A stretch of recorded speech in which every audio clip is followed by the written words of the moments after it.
para que no sea excluido. Tiene que estar con el nombre completo.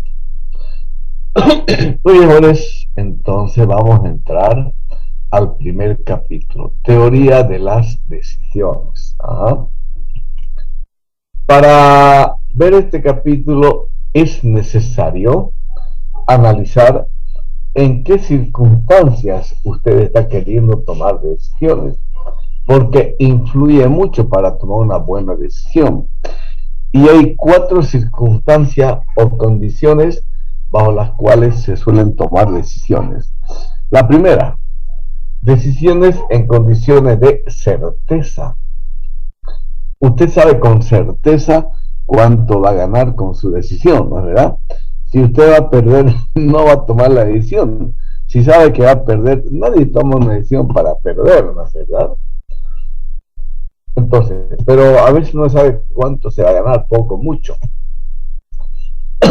Decisiones bajo condiciones de certeza. Un ejemplo, jóvenes, un ejemplo. A ver, usted tiene $5,000 o $10,000 y lo más seguro es que lo coloque en el banco.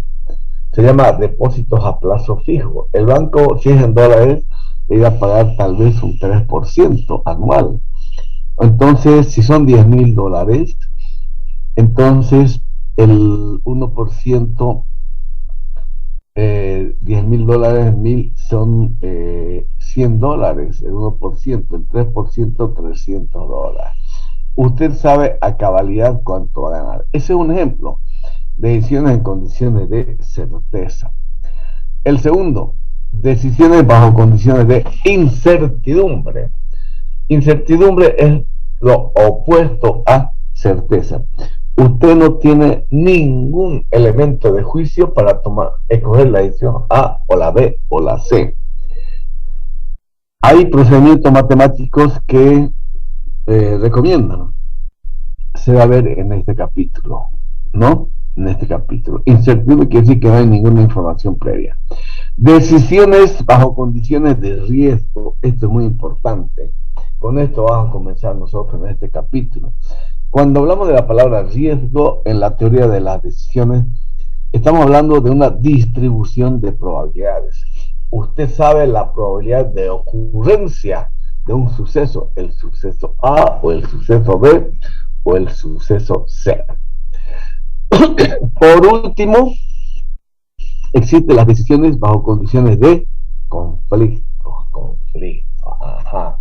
En operativa se lleva eso en la teoría de juegos.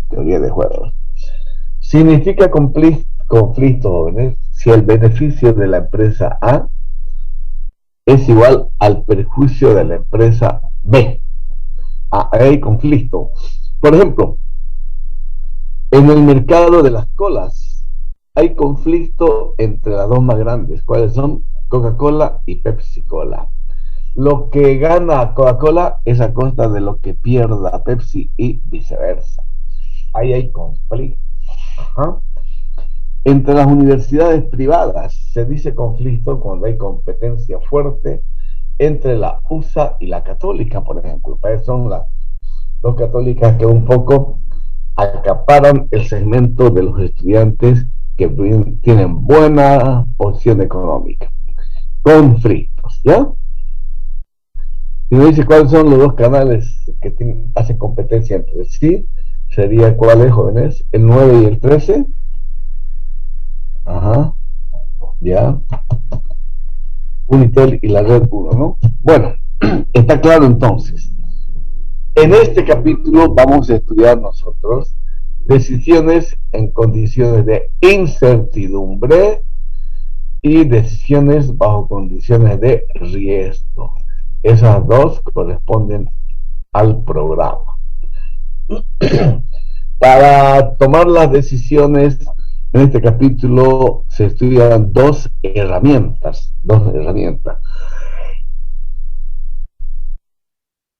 La matriz de decisiones y la otra herramienta es el árbol de decisiones, o la matriz de decisiones y el árbol de decisiones. Muy bien. ¿Qué es pues una matriz de decisiones? Está hablando de las herramientas para ayudarnos a tomar una buena decisión. Una matriz, jóvenes, es un acomodo, ¿sí?, de valores, números en líneas y en columnas. Acá tenemos un modelo de una matriz de decisiones, ¿ya? Miren, en filas se colocan las opciones de decisión. La decisión uno, decisión 2, hasta la decisión número n. Ajá. En filas en la matriz se colocan las decisiones. Las decisiones. Y en columnas, jóvenes, en columnas son los estados naturales o estados de la naturaleza. ¿Qué significa eso, jóvenes? ¿Ya? A ver, las decisiones son están bajo su dominio de usted. Usted puede escoger la decisión uno, la decisión 2, la decisión n, depende de usted, ¿ya? Una de ellas va a escoger usted, ¿no? Por ejemplo, si usted tiene un buen dinerito, tiene su decisión, dice, ¿no? Decisión uno, ajá, puede comprar acciones de la CBN, la cervecería. La otra decisión sería, o puede comprar acciones de un agro, por ejemplo, ¿no? La tercera puede ser que se compra casas, ¿sí? Una organización compra casa para después de un año venderla ganando. Esas decisiones dependen de usted. Pero ¿qué hay en columna? Los estados naturales o estados de naturaleza. Eso no depende de usted. Esos son las situaciones previsibles en el futuro. Si usted toma una de las decisiones. Un ejemplo de estados le voy a dar, ¿ya? De estados. A ver, usted es un agricultor y tiene como opciones para este año: o siembra soya, o siembra arroz, o siembra maíz, ¿sí? O siembra trigo, o siembra sorgo, en fin, depende de usted. ¿Y de qué depende? Usted un poco averigua, ¿ya? Son los estados naturales. De acá a un año, cuando salga la soya, puede ser los precios.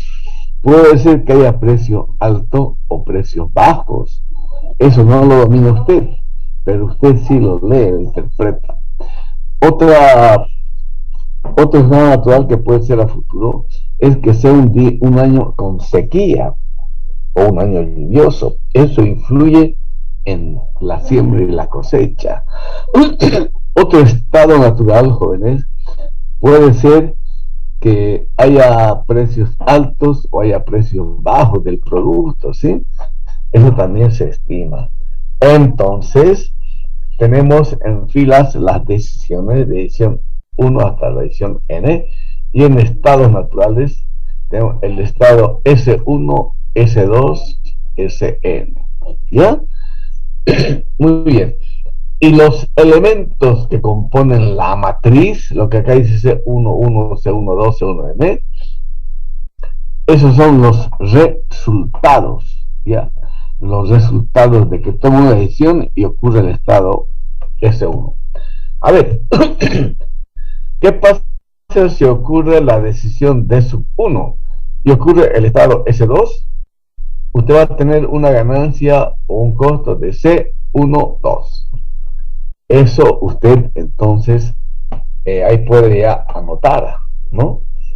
Si D1 sea sembrar soya, S1, digamos, será el precio alto. Puede que la soya esté en $300, ¿no? Entonces anota ahí $300, etc.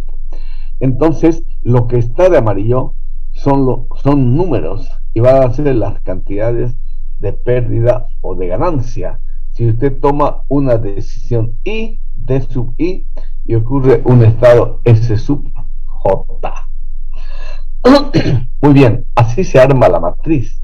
Pero como estos valores de acá, de los estados de la matriz, son imaginarios, son a futuro, entonces usted puede determinar o calcular la probabilidad de ocurrencia. Ajá, va a haber precio alto. ¿Cuál sería su probabilidad? P sub 1, tal vez un 0,6. ¿Y cuál sería la probabilidad de que sea precio bajo? Tal vez un 0,4. En fin, Entonces, de esa manera se arma la matriz de decisiones. También se denomina matriz de resultados, ¿ya? En los textos está así, o de decisiones o de resultados, ¿ya? Varía con los textos. Muy bien, jóvenes. Otra herramienta poderosa que tiene la teoría es el árbol de decisiones, ¿ya? El árbol de decisiones no es más que un árbol probabilístico que ustedes han visto en eh, probabilidades, ¿ya? En problemas con el profesor de probabilidades. A ver, jóvenes, a ver.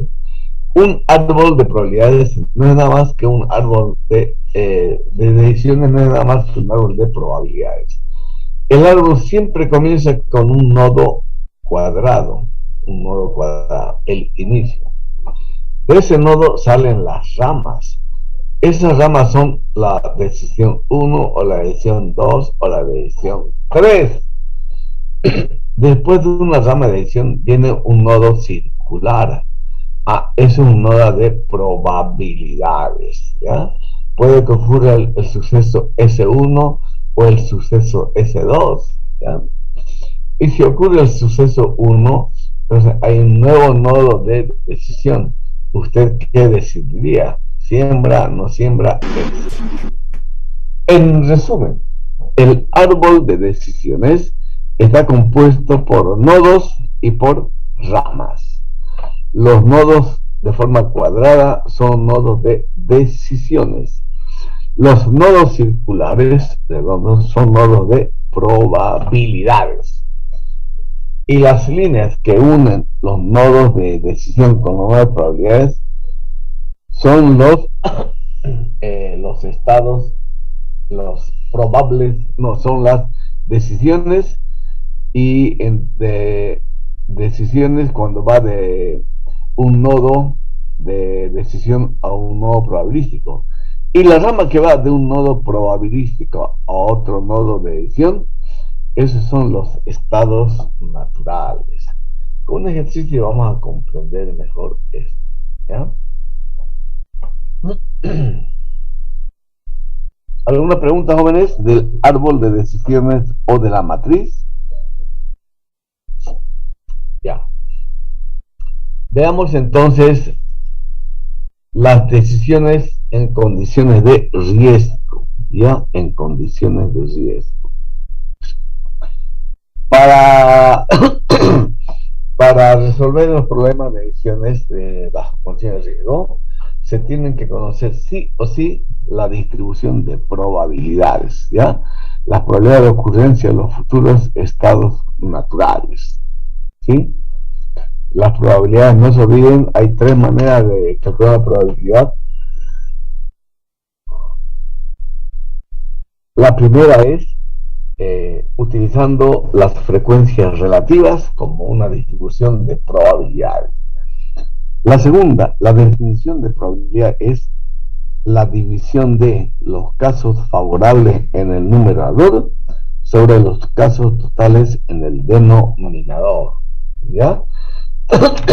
Esa es la segunda forma de calcular la probabilidad. Muy bien.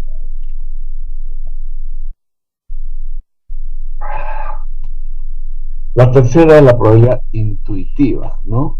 Es una probabilidad intuitiva que algunos que están en la materia entonces pueden decir, hay una probabilidad de tanto entre 0 y 100, ¿no? Una especie de un porcentaje. Muy bien, en este tipo de decisiones hay tres criterios para aprender, para estudiar. El primer criterio, el valor monetario esperado. Cada que escuchen la palabra esperado, estamos hablando de la esperanza. ¿Ya? Segundo criterio, el costo de oportunidad esperado. Tercer criterio, el valor esperado de la información perfecta. Muy bien. Esos son los tres criterios que se ven en la teoría de las decisiones, ¿ya? bajo condiciones de riesgo. Muy bien, muy bien. Cuando hablamos del criterio del valor monetario esperado, el valor monetario esperado, se calcula la esperanza matemática para cada opción de decisión. Hay que calcular la esperanza matemática. Veamos un primer ejercicio, jóvenes. Ejercicio 1.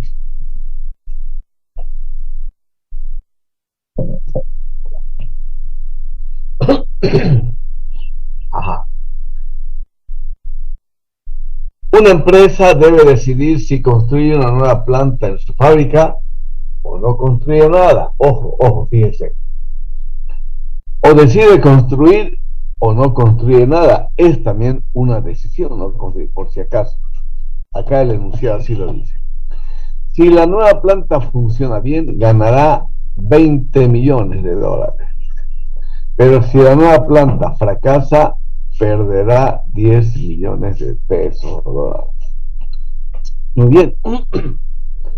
La probabilidad de que la nueva planta funcione es 40%. ¿Qué decisión deberá tomar? Dice, ¿no? Muy bien. Hay que interpretar el ejercicio.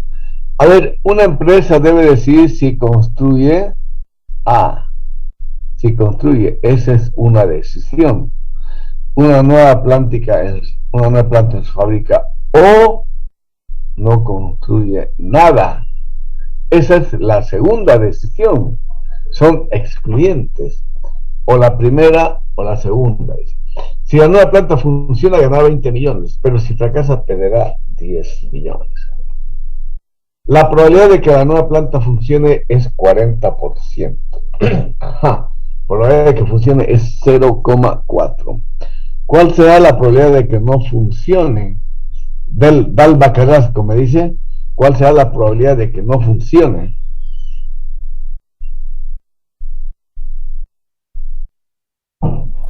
$60 de probabilidad de que no Muy bien, funcione. señorita, muy bien, 60% o 0,6. ¿Por qué? Porque solamente hay dos opciones, o funciona o no funciona. Entonces tiene que haber solo dos probabilidades. Y ya sabemos nosotros que la suma de las probabilidades de una distribución siempre tiene que dar 1. Entonces, si aquí hay un dato acá hay un dato de un 0,4, entonces lo que falta para uno será la probabilidad para la otra opción. Muy bien, excelente. ¿Qué decisión debería tomar? Dice. ¿Ya? A ver, jóvenes, ¿cuáles son las decisiones? Acá dice, ¿construye o no construye? Acá está. Decisión 1, construye. Decisión 2, no hace nada. Muy bien. Estados naturales es lo que va a ocurrir a futuro. ¿Ya? ¿Cuáles son según esto? Está hablando de la nueva planta. Entonces puede ser que funcione o que no funcione. Entonces son los estados naturales. El estado S1 funciona bien en la planta. El estado S2 fracasa. Ajá. Son la segunda opción. Y la probabilidad ya hemos visto 0,4 la primera, 0,6 la segunda. La sumatoria de probabilidades de una distribución siempre tiene que dar 1. Muy bien, está armado, hay que hacer cálculos. Hay que hacer cálculos.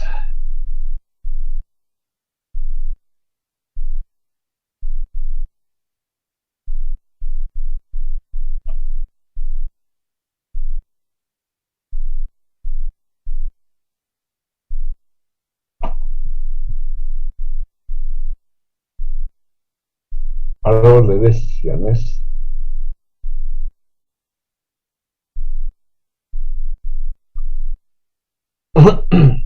A ver, acá tenemos de decisión, entonces hay solo dos opciones, sale una rama, la rama de construir y la segunda rama de no hacer nada. Muy bien. Si no hace nada, ahí termina. Por la primera rama, construir una planta. Si construye, mire, viene un árbol un nodo de probabilidades. Puede ser que funcione o que no funcione. Ya, y si funciona, dice, ¿ya? ¿Cuánto va a ganar? Si funciona, gana 20 millones. Pero si no funciona, pierde 10 millones. Acá está menos 10. Por la otra rama de no hacer nada, termina en cero. No hace nada, ni gana ni pierde. Cero. ¿Ya? Entonces, acá también se calculan probabilidades, ¿ya? Operaciones. A ver, para la matriz de decisiones, habíamos armado, acá estaría, miren. Si, si decide la opción uno, entonces, y se funciona, entonces ganará 20 millones. Pero si escoge la opción uno y la planta no funciona, perderá 10 millones. Acá dice menos 10, menos 10 millones de pérdida. En la otra, la decisión 2 es no hacer nada. Ajá, si no hace nada, no interesa que construya o que no construya, cero. Saldo neto, cero.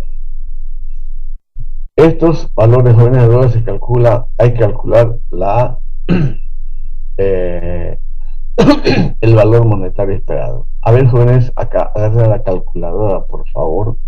Multipliquen 20 millones por 0,4. 20 millones por 0,4. Más, o menos 10 millones por 0,6. Ajá.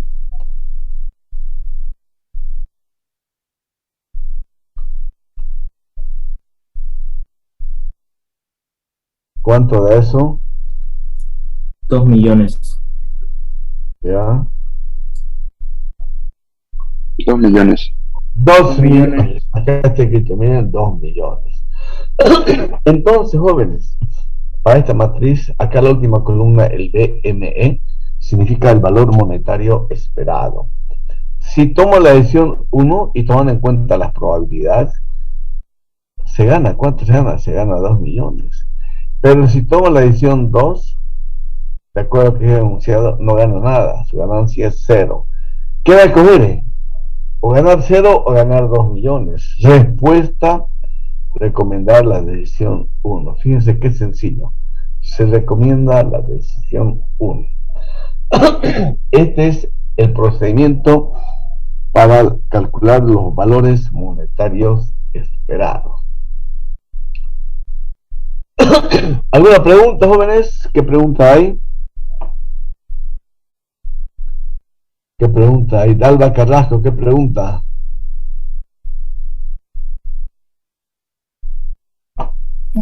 Se entendió todo, ingeniero. Muy bien. Andrade Ortiz, ¿alguna pregunta? Andrade Ortiz. No, ingeniero, todo entendible. Bueno, entonces, la siguiente clase vamos a hacer ejercicios para utilizar la matriz de decisiones y el árbol de decisiones. Si no hay pregunta, vamos a quedar acá. Buenas noches. Buenas noches, ingeniero. Buenas noches, ingeniero. Buenas noches, ingeniero. Buenas noches, ingeniero. Ingeniero. Hasta luego, ingeniero.